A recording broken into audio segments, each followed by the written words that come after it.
Overnight, there were more drone attacks across Ukraine, and in Kyiv, there's damage to a clinic, and one person, I believe, has been injured. So it wasn't entirely possible to shoot all of the drones down or turn them around using electronic warfare without damage in the capital, as it often is. But it's pretty much every night now the sirens go off, and obviously for residents of Kyiv and other Ukrainian cities, that means a lot of disturbed nights.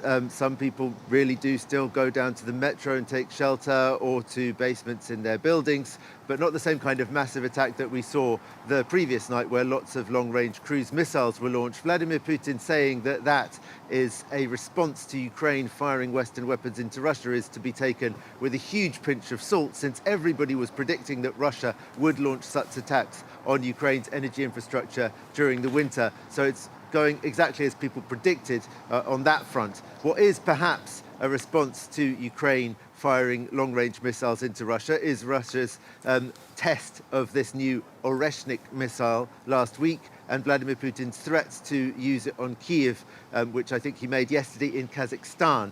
Now, what he said was that he wouldn't rule out using it on decision-making centres, including in Kyiv.